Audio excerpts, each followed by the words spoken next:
오늘은 영어 성경 강해로는 제 44강이 되겠습니다.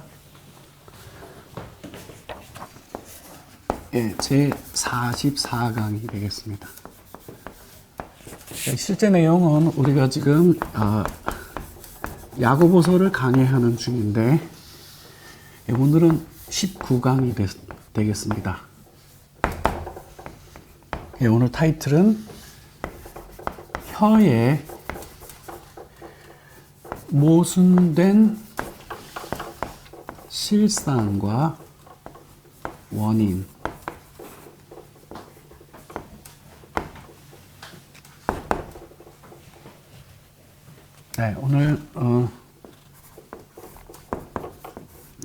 오늘 강의 본문은 야고보서 3장 9절로부터 12절 본문까지가 되겠습니다.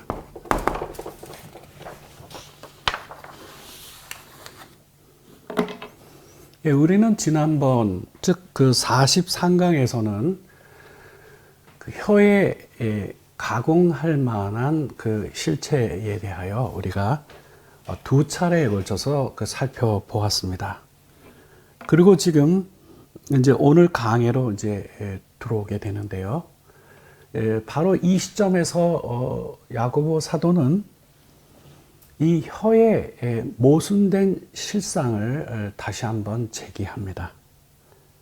그리고 이제 물론 이 뒤 본문 다시 말씀드리면 이 13절 이하에 이 문제에 대한 그 해결책을 종합적으로 제시를 하나, 그러나 오늘 본문 즉 3장 9절에서 12절 안에는 그 해결의 관계에 대한 본문이 들어와 있지 않기 때문에 오늘 야고보서 본문을 통해서는 문제를 제기하게 되는 그 역할을 하는 본문이 되겠습니다. 그래서 오늘은 오늘 강해는 모두 세 부분으로 구성이 되겠는데요. 첫째는 야고보 사도의 문제 제기가 있겠고요. 그 다음에 두 번째 파트는 그 문제에 대한 예수님의 진단을 살펴볼 거고요. 그 다음에 이제 세 번째로는 그 문제에 대한 바울의 처방을 우리가 살펴보려고 합니다. 물론 최종 결론에 가서는 이제 우리가 요 다음 시간에 다음 강해 때 살펴볼 야고보서 본문하고 다 연결이 되는 부분이 있기 때문에 맨 마지막 부분에서는 그 문제에 대해서는 다시 언급하기로 하고요. 우선 오늘 강해의 도입은 원래 도입은 지난 강해에서 우리가 살펴본 내용 중에 중요한 것을 요약하는 그런 습관이 있는데 오늘은 살펴볼 본문의 내용이 꽤 많아서 오늘은 그 도입을 생략을 하고 바로 본문으로 들어가려고 합니다. 아까 말씀드린 것처럼 우리가 먼저 살펴볼 문제는 그 야고보 사도가 이 혀에 가공할 만한 실체를 소개한 후에 그 다음에 야고보는 이 혀에 모순된 실상에 대하여 이어서 설명을 해 나가고 있는 것을 볼 수 있습니다. 다시 말씀드리면 우리는 이 본문을 통하여 야고보 사도가 혀에 관련된 문제 제기를 먼저 살펴보도록 하겠습니다. 첫 번째 강의 본문은 야고보서 3장 9절 본문으로 가겠습니다. 이것으로 우리가 주 아버지를 찬송하고 또 이것으로 하나님의 형상대로 지음 받은 사람을 저주하나니 이렇게 되어 있습니다. 여기에 모순이 있습니다. 한편으로는 주와 하나님을 찬양하고 또 한편으로는 하나님의 형상대로 지음 받은 사람을 저주합니다. 동일한 입으로 지금 이 부분에 대한, 즉 이 모순된 상황에 대한 설명을 해 나가고 있는데요. 우선 우리 이 한글 성경 본문에 주 아버지를 이렇게 되어 있는 부분이 등장하죠.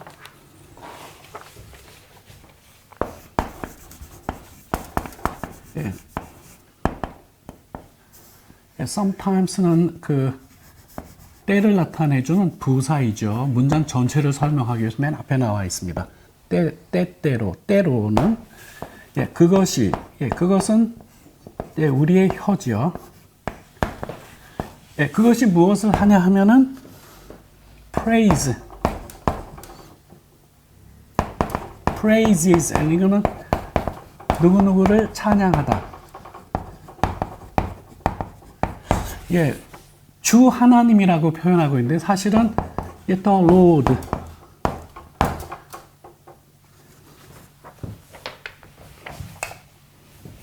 our Lord and Father예요. 다시 말씀드리면 우리 주님과 그리고 아버지를 찬양하고, 또 때로는 그것이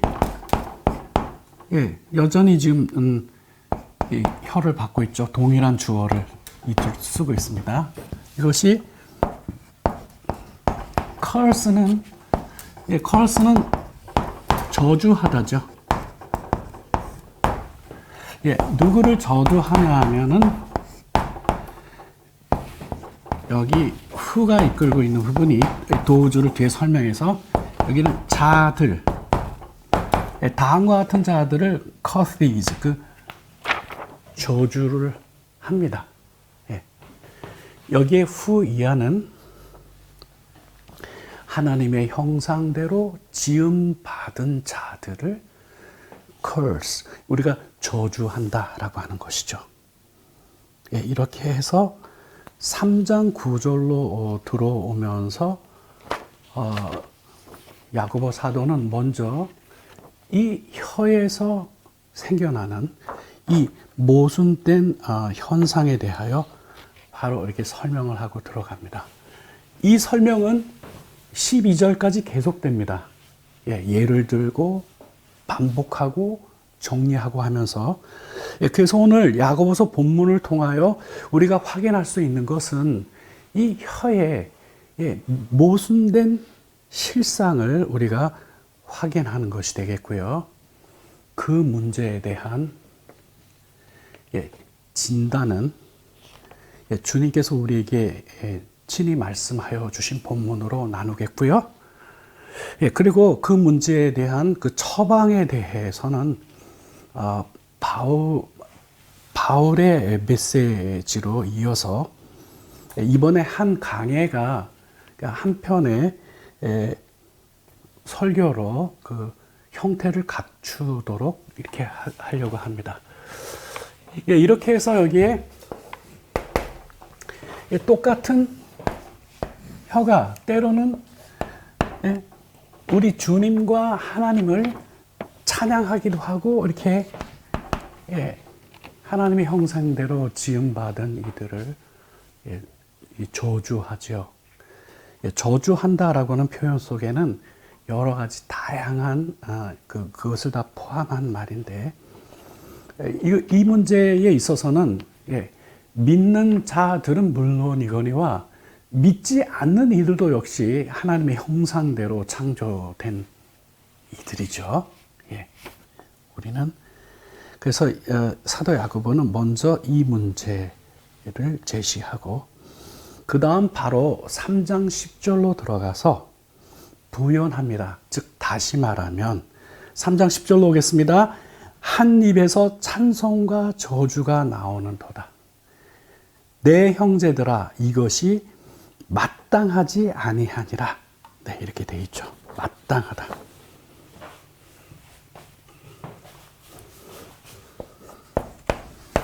이 proper라고 하는 이 형용사가 이게 마땅한,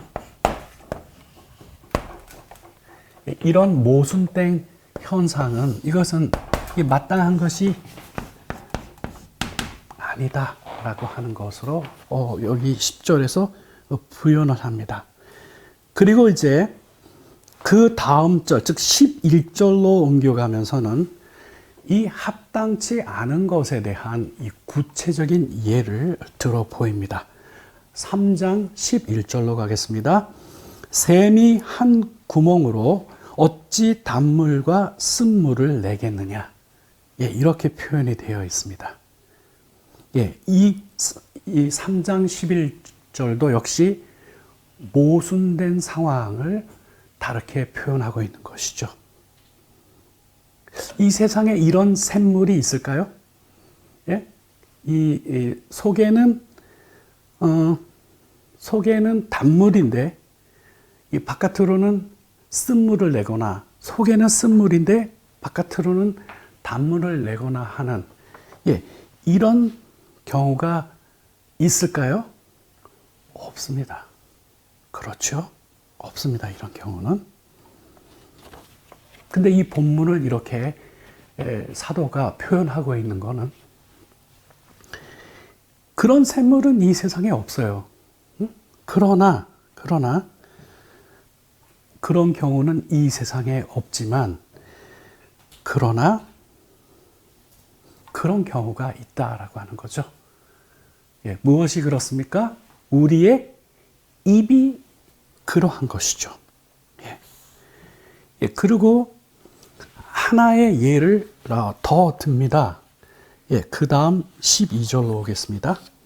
예를 하나 더 들어보자 하고 12절로 옵니다. 야고보서 3장 12절입니다. 내 형제들아, 어찌 무화과 나무가 감람 열매를, 포도나무가 무화과를 맺겠느냐. 이와 같이 짠 물이 단물을 내지 못하느니라. 예, 이렇게 되어 있죠. 예. 여기서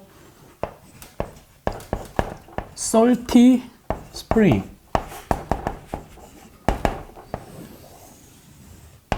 예, 짠물을 내는 샘이죠. 짠물을 내는 이 샘은 샘에서 단물이라고 그러는데 이거는 이제 신선한 물에 해당되는 거죠. 예, fresh water. 예, 이 신선한 물을 기를 수가 없다. 이렇게 예를 하나 더 들고 있습니다. 여기에 지금 제가 9절부터 시작해서 이제 12절까지 쭉 계속 살펴보았는데, 이처럼 야고보는 우리 혀에서 발생하는 이 모순된 현상에 대한 문제를 제기를 하고 있습니다. 자, 이것에 대한 그 예수님의 대답, 예수님의 진단이 어떻게 될까요? 그 내용으로 옮겨가도록 하겠습니다. 예, 이것과 관련해서는 마태복음 12장 33절부터 뒤로 이 본문을 함께 살펴보려고 합니다. 여러분도 그 사이에 이 본문을 성경에서 찾아주시면 좋겠습니다. 예수님도 바로 이 맥락에 대하여 바로 이 마태복음 12장 본문에서 이 주제를 다루셨습니다. 다시 말씀드리면은 지금 야고보가 제시하는 이 혀의 모순된 현상의 그 근본 원인이 무엇인가라고 하는 것에 대하여 예수님이 말씀하여 주셨는데요. 마태복음 12장 33절로 옵니다. 나무도 좋고 열매도 좋다 하든지 나무도 좋지 않고 열매도 좋지 않다 하든지 하라. 왜 그렇죠? 그 열매로 나무를 아느니라. 이렇게 되어 있습니다. 예, 다시 말씀드리면 a tree identified by its fruit. 예, 나무는 무엇으로죠? 그 열매로, 예, 열매로, 예, 지금 be identified는 지금 수동태가 되어 있죠.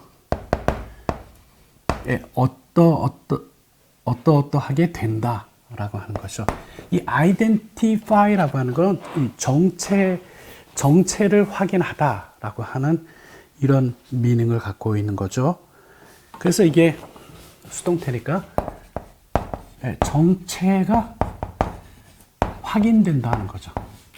이 나무의 정체는 열매로 확인이 된다. 예수님이 이 말씀을 하신 거죠. 여러분, 이 tree는 지금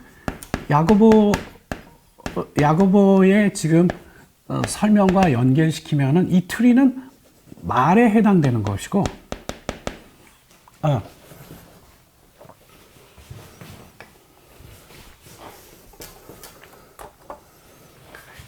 여기에 그 fruit이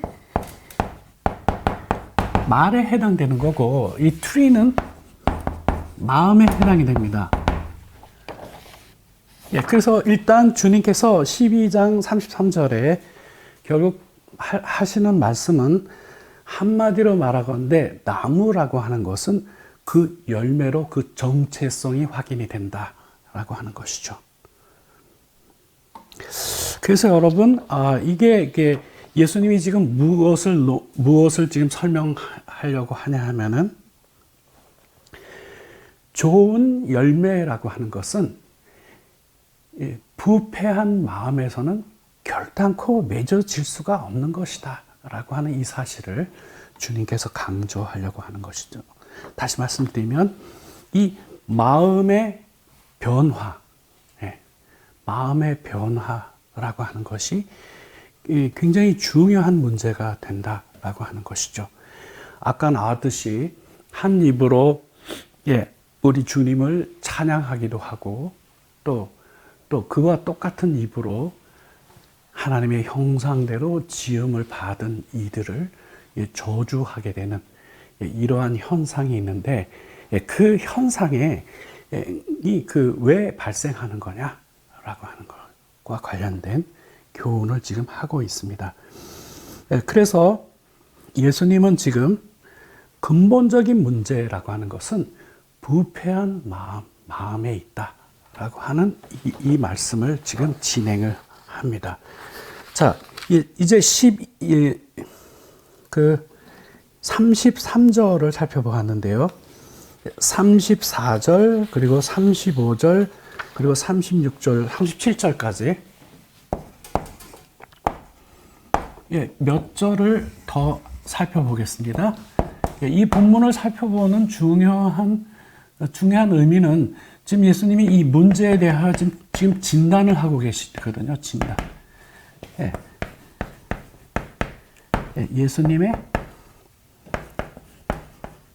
진단입니다. 이 문제에 대한 예수님의 진단입니다. 자, 34절로 오겠습니다. 방금 전에 우리가 33절을 살펴보았죠. 34절로 옵니다. 독사의 자식들아, 너희는 악하니 어떻게 선한 말을 할 수 있겠느냐? 이는 마음에 가득한 것을 입으로 말함이라. 이렇게 되어 있습니다. 결국은 여러분, 이 말이라고 하는 거는 바깥으로 표현된 거죠. 그죠? 바깥으로 표현된 그 말은 어디로부터 온 거냐 하면 마음으로부터 온 것이고, 그것도 마음에 가득한 것을 입으로 말하게 되는 것이죠. 그래서 whatever is in your heart.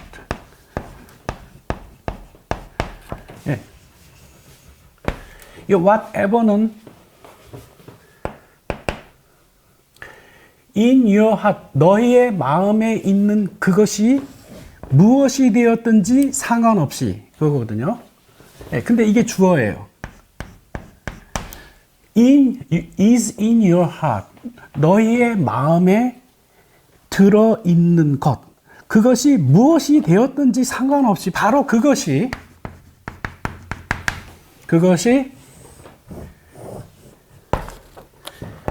네, determine. 네, determine은 이게 결정하다예요. 결정하다. 너희의 마음속에 무엇이 들어있든지 상관없이 바로 그것이 무엇을 결정하냐 하면은 what you say. 네, 너희가 말하는 것을 결정한다라고 하는 것이죠. 지금 우리는 혀에 관한 이 주제를 지금 야고보서에서 다루고 있습니다. 좀 더 거슬러 올라가면 야고보는 지금 신앙 공동체 안에서 발생할 수 있는 아주 중요한 문제 중에 하나를 다루고 있는 것이죠. 이 신앙 공동체 속에서 그 공동체에 많은 그 해를 발생시키는 게 다른 게 아니라 바로 혀에 있다. 그리고 우리가 일전에 살펴보았듯이 이게 가장 극심한 형태로 나타나면 우리가 말로 우리 같은 형제와 자매를 실족하게 만들 수도 있는 거거든요. 그래서 이 같은 믿는 공동체 안에서, 즉 한 교회 안에서 한 성도 된 우리는 이 말을 조심하는 것이 굉장히 중요한 문제가 됩니다. 아마도 야고보 사도는 그의 그 목회 속에서 이와 같은 문제점들을 많이 경험하였던 것으로 보입니다. 그리고 지금 이 문제, 혀에 관한 이 모순된 현상들을 보이면서 지금 그가 우리에게 교훈하고자 하는 것은 이 언어 사용의 중요한 부분이라고 하는 것이죠. 예. 그래서 예수님이 방금 전에 34절에서 아주 중요한 말씀을 해 놓으셨습니다. 거꾸로 설명드리면 너희가 말하는 것을 결정하는 게 뭐냐? 너희의 마음속에 들어있는 그것이 그 말하는 것을 결정한다. 이렇게 교훈하여 주셨습니다. 그래서 이제 35절에 이렇게 한 말씀을 부연하십니다. 35절 보실까요? 선한 사람은 그 쌓은 선에서 선을 내고 악한 사람은 그 쌓은 것에서 악한 것을 내느니라. 이렇게 되어 있죠. 여기까지가 35절까지가 여기 예수님의 진단이고요. 근데 지금 36절과 37절이 남았는데요. 예수님은 이렇게 그 문제를 진단하신 후에 여기에 경고를 하나 해 놓으셨어요. 경고. 그래서 지금 마태복음 12장 33절부터 37절까지 본문은 예수님의 진단 플러스 경고가 그 동일한 문제에 대한 경고예요. 여기에 한 가지 경고를 해 놓으셨는데 오늘 그 부분을 우리가 주목을 해야 되겠습니다. 우리의 언어 사용과 관련하여 예수님은 우리에게 무슨 경고를 해 놓으셨을까요?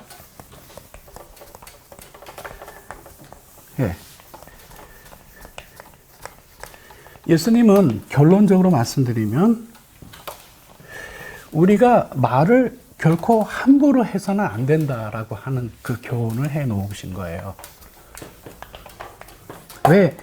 왜 말을 함부로 해서는 안 되는가? 지금 야고보도 지금 무슨 문제를 지금 다루고 있냐 하면은 신앙 공동체 내에서 말로 인하여 벌어지는 이 실수의 문제를 좀 다루고 있죠. 예, 그거는 같은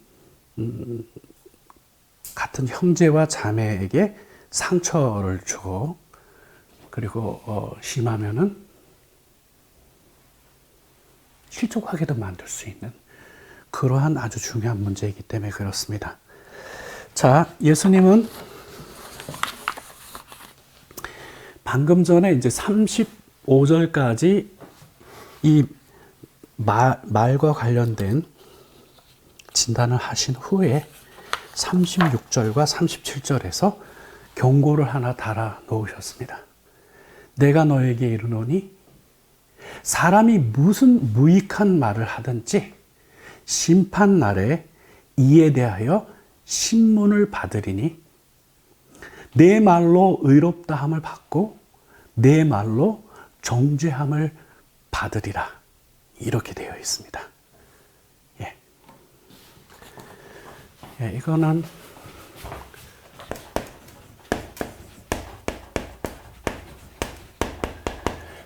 메시지 성경 버전으로 이 내용을 좀 소개를 해 드리려고 합니다. 그 메시지 성경은 영어 성경 중에 그 paraphrased, 다시 말씀드리면 부연 설명해 놓은 그런 유에 속하는 버전인데요. 그러니까 부연이라고 하는 거는 다시 말씀드리면 알아듣기 쉽도록 부연을 해 놓은 거예요. 예. 자, 여기에 내가 너희에게 이르노니 라고 이렇게 시작된 부분부터 살펴보도록 하겠습니다. 여기서 중요한 점은 여기에 그 무슨 무익한 말을 하든지 이렇게 됐죠. 무익한. 네, 무익한 말.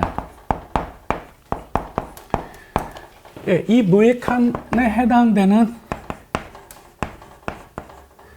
헬라어부터 잠깐 소개를 하겠습니다. 예, 이 본문이 중요하고 이 어구가 중요하니까 이 무익한이라고 하는 이 표현이, 예, 이거는 헬라어로 아르고스라고 하는데, 예, 이거는 두 개의 기본 의미를 갖고 있어요. 하나는 careless.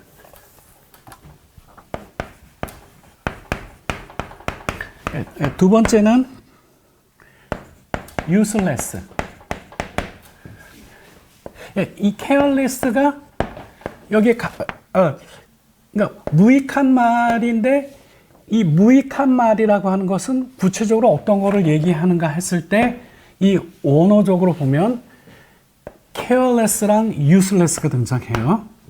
이 careless가 이게 부주의한 말이에요. 부주의한.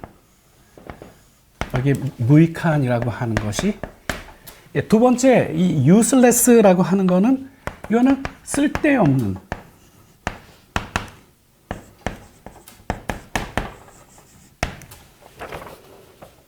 네.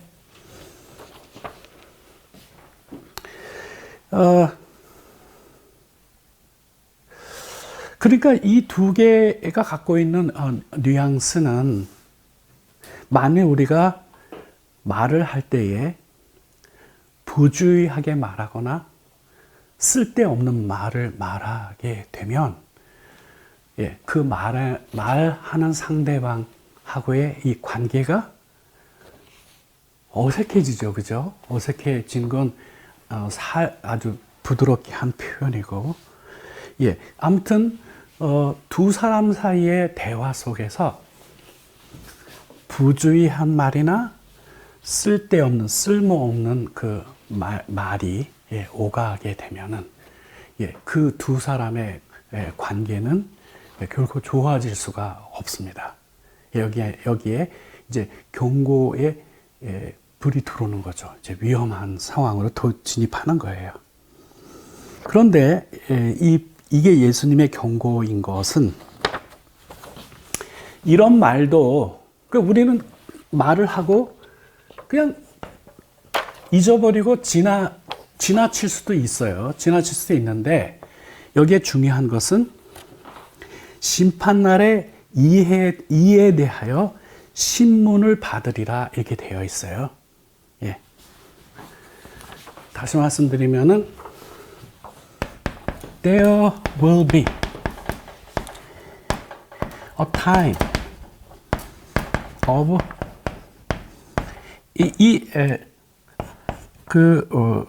reckoning이라고 하는 거는 계산이기도 계산.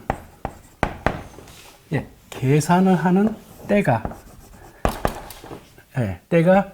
있을 거다는 거죠. 예, 언제 그렇죠? 예, Judgment Day. 심판날에. 그래서 이것과 관련하여 지금 메시지 성경은 이렇게 표현하고 있어요. 이 무익한 말들 중에 하나가 나중에 다시 장차 나중에 다시 돌아와서 너희를 덮칠 거다. 이렇게 표현하고 있어요. 이게 풀어서 설명한 건데요. 예, 다시 말씀드리면 계산하는 때가 있을 거다는 거죠. 이거는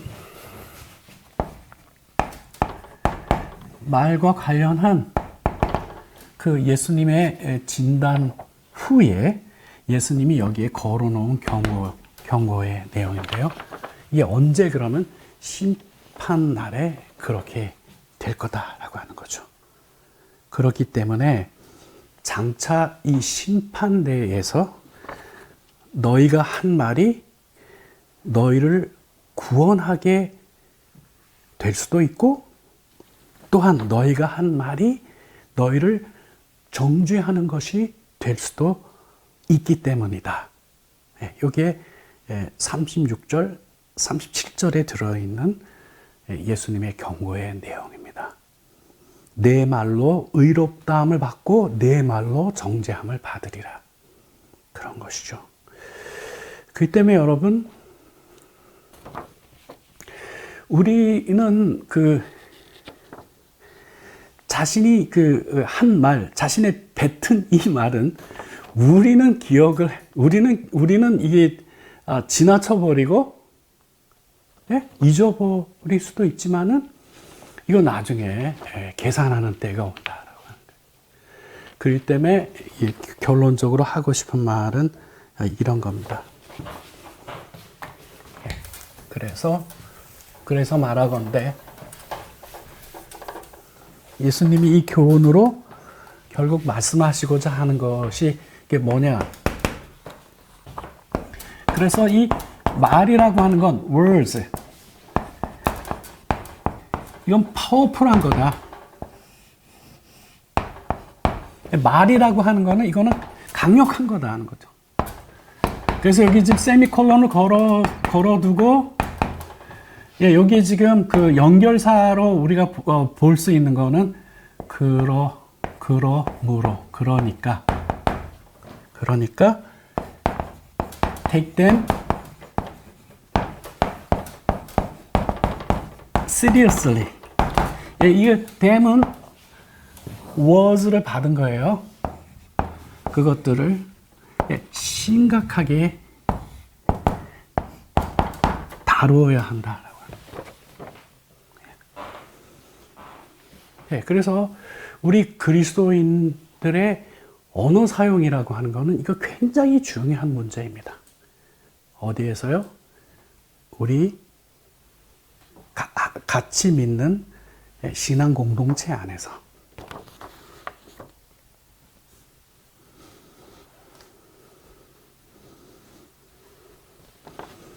그렇기 때문에 오늘 우리가 여기서 보았듯이 예수님은 이 말과 관련된 문제에 대하여 다음과 같이 일단은 정리를 하셨어요. 뭐냐 하면 결국은 너희 속에 들어있는 것이 무엇이든지 상관없이 바로 그것이 너희가 말하는 것을 결정한다. 그렇죠? 그래서 그 마음속에 선을 쌓은 이들은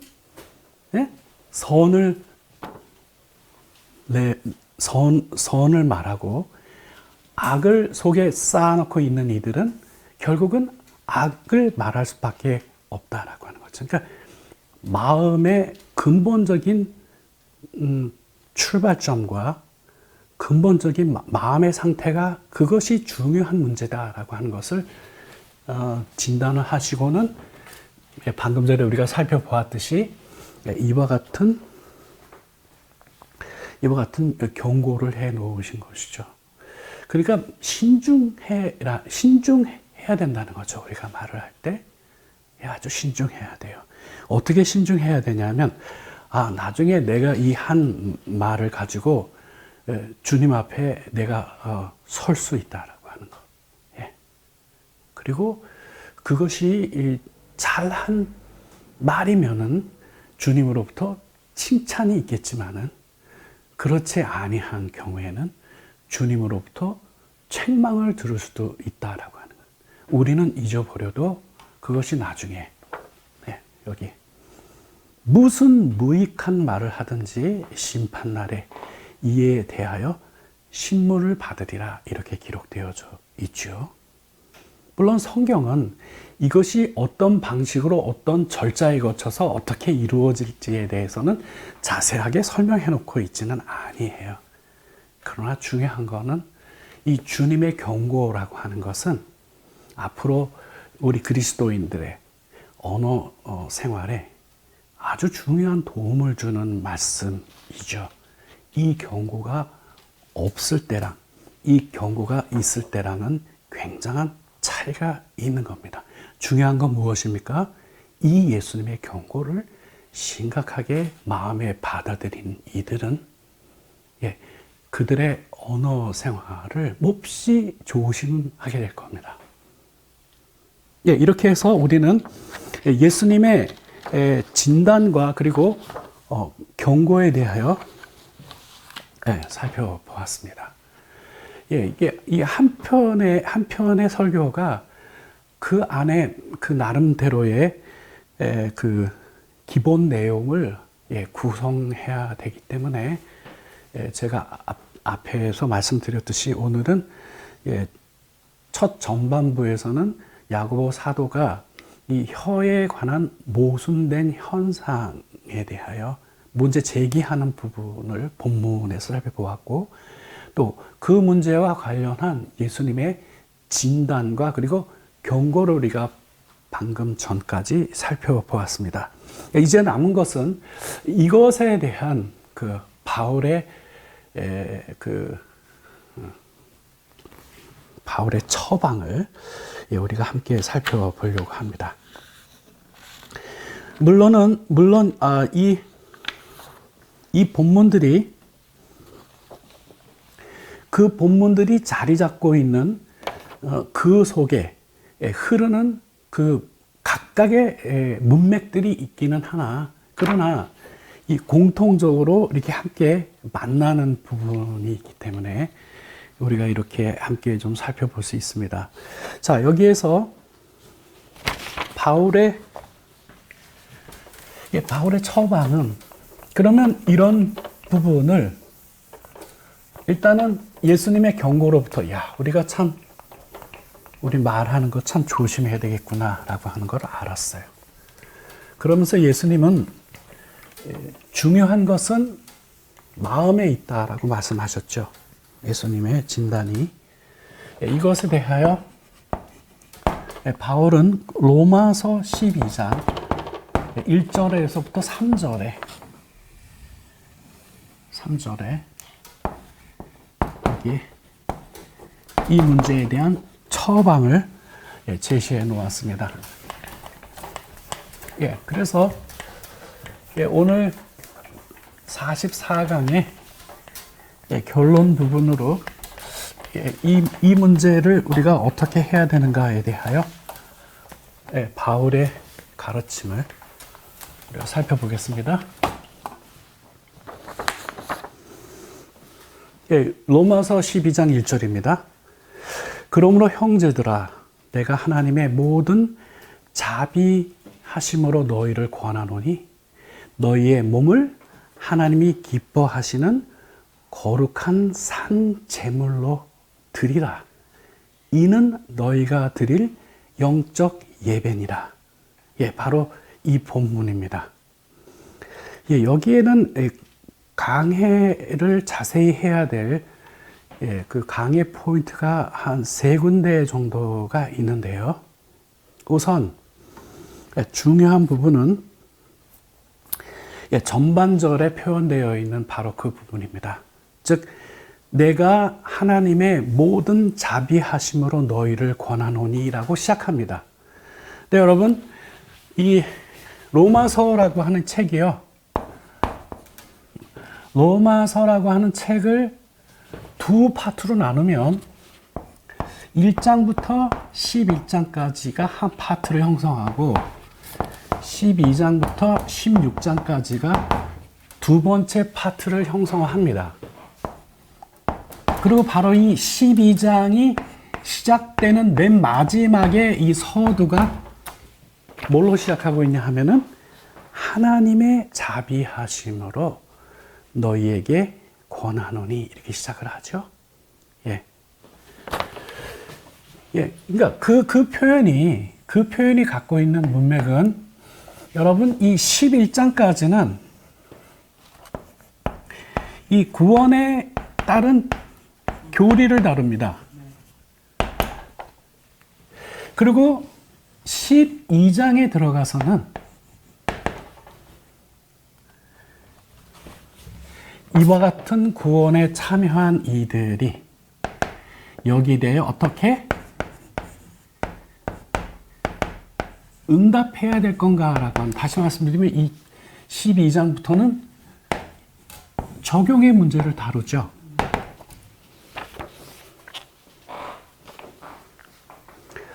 예, 저는 최근에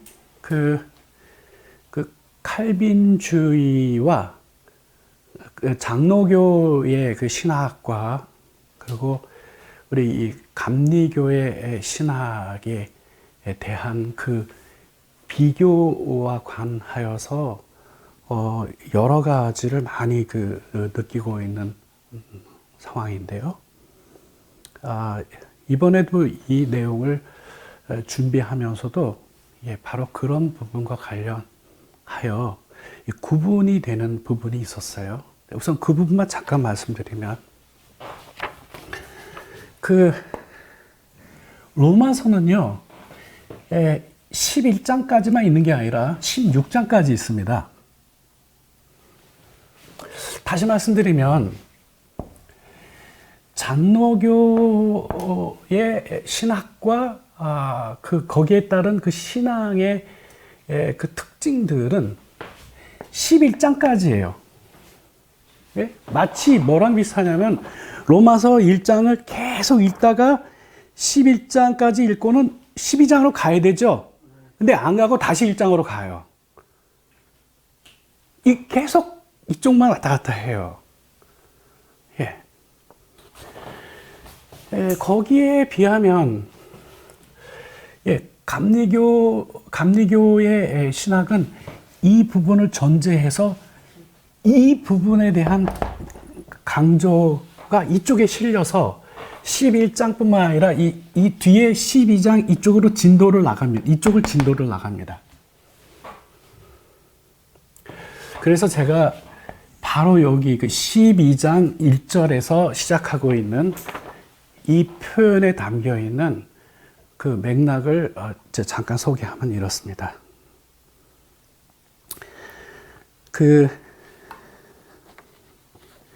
11장까지는 구원의 교리를 다루게 되고 여기서 결국은 11장까지 충실하게 읽은 사람은 무엇을 발견하게 되냐 하면은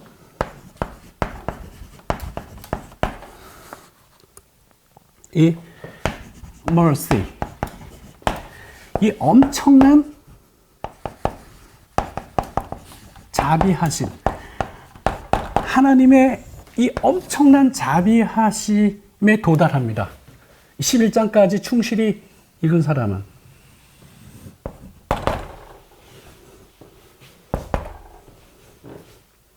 그래서 지금 바울이 11장까지를 논의하고 12장 들어가면서 이 1장부터 11장까지 전개된 이 모든 내용의 중요한 결론이 하나님은 우리에게 엄청난 자비를 베풀어 주신 거구나 라고 하는 게 결론이거든요. 그래서 바울은 그것을 기억하여, 자, 이것이 담고 있는 부분은 How should we respond to this? 이것에 대하여 우리가 엄청난 하나님의 자비를 힘입었는데 바로 그것에 대하여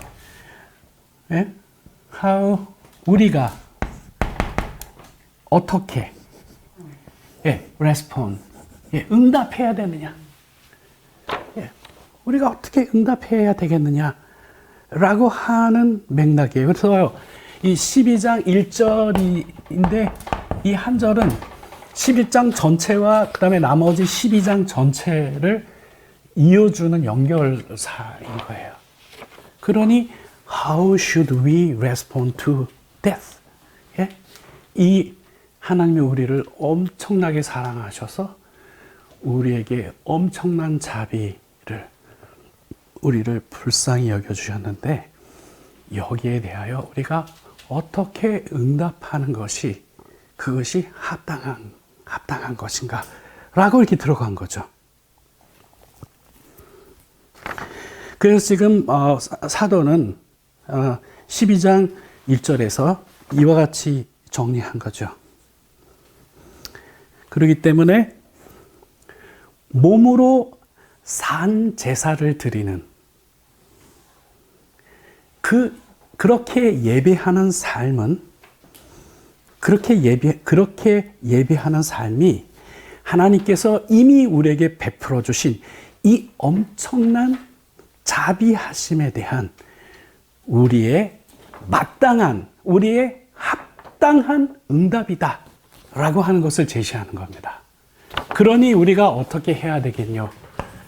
Our body. 여러분, 우리의 몸을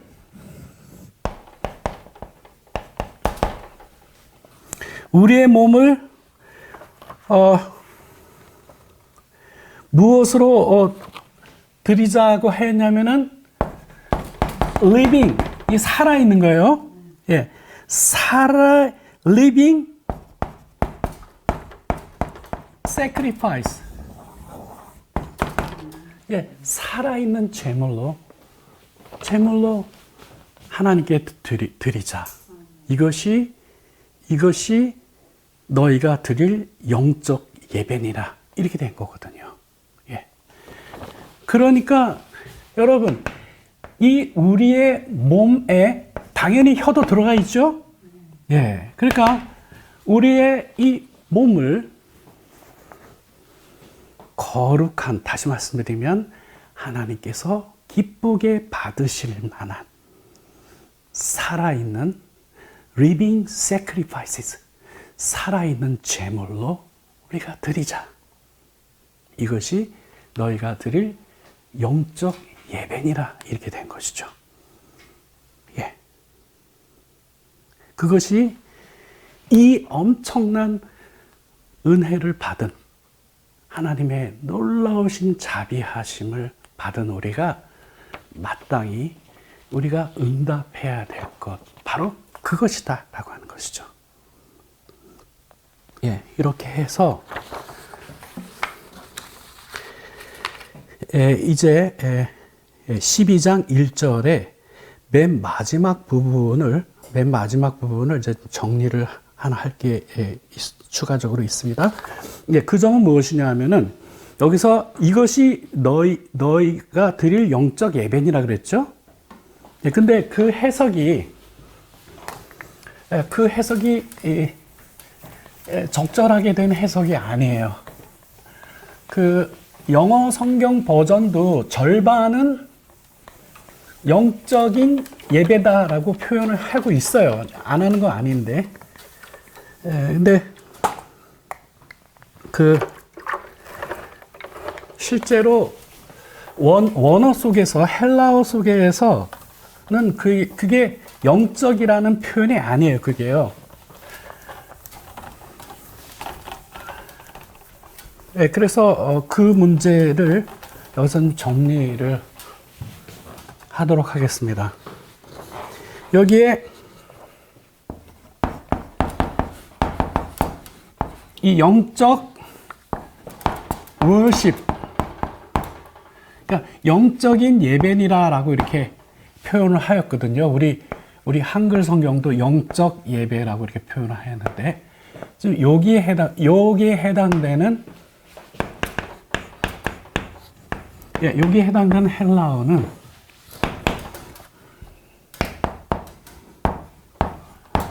로키코스라고 하는 단어인데, 로키코스라고 하는 단어인데, 이거는 영어로 표현하면 reasonable이라고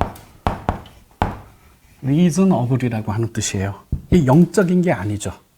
자, 이 reasonable은 다음과 같은 세 가지 미닝으로 쓰이는데요. 첫째, 합리적인. 두 번째, 적정한. 세 번째, 도리에 맞는. 이 중에 이 로키코스는 이 본문의 맥락에서는 여기에 가깝다라고 볼 수 있습니다. 도리에 맞는 거죠. 왜 그렇죠? 로마서 1장부터 11장까지 뭐가 기록되어 있어요? 하나님께서 우리에게 어떠한 자비를 베풀어 주셨는가라고 하는 거 있지요. 예, 거기에 대해서 우리가 그런 은혜를 받은 자이니, 우리의 몸을 거룩한, 즉 하나님께서 기뻐하시며 받으실 만한 살아있는 제사로 하나님께 드리자. 이것이 너희가 드릴 영적 예배가 아니라 뭐죠? 도리에 맞는, 마땅한 예배니라. 이렇게 되어 있는 것이에요. 그래서 여러분, 이제 다시 정리하면, 여러분 구약 시대의 제물들은 모두 다 죽여서 잡았죠. 예, 전부 죽은 상태에서 제물을 드렸잖아요. 근데 우리는 어떤 제물이에요? 살아있는. 예. 하나님께서 받으실 만한 살아있는 제물로. 그렇게 해서 여러분, 여기에 두 가지 표현을 하고 있는데, 하나는 그 제물은 거룩한 제물이다라고. 이 구약 시대에 이 제물에 붙여진 이 거룩함이라고 하는 것은 하나님께서 받으실 만한 제물이라고 하는 뜻이 거기에 들어 있습니다. 그러므로 혀는 물론이고 혀를 포함하여 너희의 몸을 어떻게 해요? 하나님께 살아있는 제물로 드리라. 바로 그것이 도리에 맞는 너희의 마땅한 예배니라. 이렇게 된 것이죠. 예, 그래서 여러분, 우리의 몸은 우리의 것이 아닌 거예요. 예. 이 혀도 우리의 것이 아닌 것입니다. 그러니까 우리의 몸도 그렇고 우리의 혀도 그렇고 무엇을 위하여 사용해야 되죠? 하나님의 영광을 위하여 사용해야 되는 것입니다. 이것이 우리가 마땅한, 도리에 맞는, 우리의 마땅한 응답인 것이죠. 그래서 이제 12절 이후가 이쪽으로 쭉 연결이 되는 것입니다. 그리고 이제는 로마서 12장 2절과 그리고 이제 3절, 이제 두 절이 남았는데요. 지금 한 5분 정도, 그 시간 동안 정리를 하도록 하겠습니다. 자, 이렇게 해서 우리는 로마서 12장 1절에 대한 내용을 좀 확인을 해 보았고요. 그러면서 이제 2절로 들어올 때, 방금 전에 우리가 확인하였듯이, 거룩하여 하나님께서 받으실 만한 살아있는 제물로 너희의 몸을 하나님께 드리라. 바로 그것이 도리에 맞는, 이치에 맞는 너희의 합당한 예배이다 라고 이렇게 되었죠. 그럼 이렇게 되기 위해서는 우리가 어떻게 해야 되겠는가 라고 하는 것을 2절에 들어와서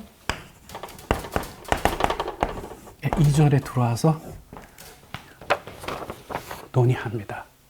중요한 것은 예수님의 진단을 통해서 살펴보았듯이 무엇이 문제입니까? 우리의 마음이 문제인 것이죠. 로마서 12장 2절입니다. 너희는 이 세대를 본받지 말고 오직 마음을 새롭게 함으로 변화를 받아 하나님의 선하시고 기뻐하시고 온전한 뜻이 무엇인지 분별하도록 하라. 이렇게 되어 있죠. 여러분, 핵심은 무엇입니까? 마음을 새롭게 함으로 변화를 받아야 된다. 이것이 핵심입니다. 그런데 그 영어 성경 버전으로 제가 불러드리려고 합니다. 한번 들어보셔요. 먼저 너희는 이 세상의 행동과 관습을 본받지 말고 오히려 하나님께서 너희가 생각하는 그 방식을 변화시킴으로 너희를 새 사람으로 변화시키도록 하라. 이렇게 되어 있어요. 오케이?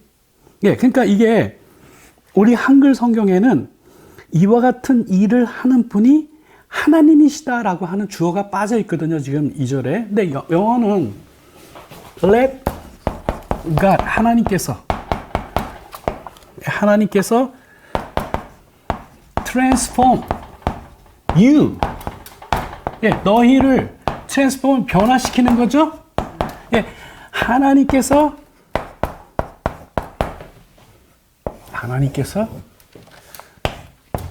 너희를 변화시키도록 하라. 이렇게 돼 있어요. 그렇게 해라는 거죠. 결국은 이 표현은 뭐냐 하면은요, 하나님께 순종해야 된다. 그거입니다. 왜 그러느냐? 빌립보서 2장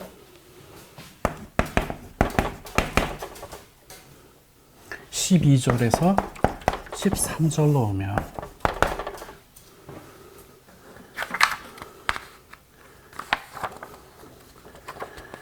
그러므로 나의 사랑하는 자들아 너희가 나 있을 때뿐만 아니라 더욱 지금 나 없을 때에도 항상 복종하여 두렵고 떨림으로 너희 구원을 이루라.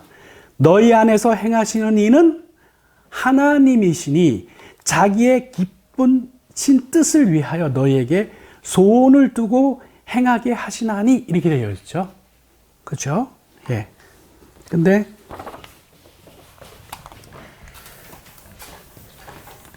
소원을 두고 행하시나니라고 표현되어 있는 것에 비하여 영어 성경은 아주 구체적인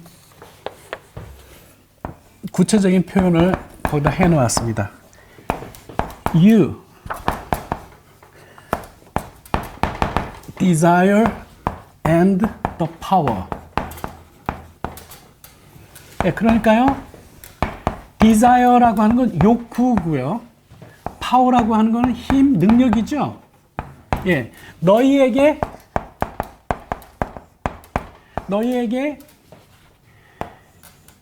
그렇게 하고 싶은 이 욕구뿐만 아니라 그거를 해낼 수 있는 능력도 너희에게 지금 공급하고 계시기 때문에라는 거죠. 너희 안에 행하시는 이가 누구예요? 하나님이시라. 그 하나님이 우리 가운데 무엇을 하고 계시죠? 하나님의 그 뜻을 행할 수 있는 마음도 주시고 능력도 주시고 그렇게 하나님께서 우리 안에 역사하시기 때문에 하나님으로 하여금 너희를 변화시키도록 하라. 하나님의 뜻에 순종하라라고 하는 것이죠. 예, 이제 마무리를 짓도록 하겠습니다. 예, 로마서 12장 3절로 이제 넘어가게 되면 요거는 이제 그 다음 이어지는 부분인데요. 맨 마지막 절 하나만 정리하고 마치겠습니다. 예, 로마서 12장 3절을 보면은 내게 주신 은혜로 말미암아 너희 각 사람에게 말하노니 마땅히 생각할 그 이상의 생각을 품지 말고 오직 하나님께서 각 사람에게 나누어 주신 믿음의 분량대로 어떻게 하라고요? 지혜롭게 생각하라. 이렇게 이 3절을 마치고 있어요. 지혜롭게 생각하라. 다시 말씀드리면 이 문제는 이제 구체적으로 우리가 공동체 안에서 하나님의 뜻을 이제 행하려고 할 때 이제 뭐가 필요하냐면 이제 지혜가 필요해요. 예. 그래서 여러분 우리가 요 다음 강의 본문이 야고보서 3장 13절로부터 시작되죠. 예. 바로 야고보는 뭐라고 넘어오냐면 너희 중에 지혜와 총명이 있는 자가 누구뇨? 그는 선행으로 말미암아 지혜의 온유함으로 그 행함을 보일지니라 하고 그 뒤에는 이 세상 지혜와 하나님께 속한 지혜가 어떻게 다른지 이 지혜에 대한 얘기를 쭉 이어가고 있습니다. 오케이? 예, 그래서 여러분 요 다음 강의에서는 이 지혜와 총명에 관한 문제를 우리가 자연스럽게 다루도록 그렇게 하겠습니다. 예, 오늘 강의는 여기까지 하도록 하겠습니다.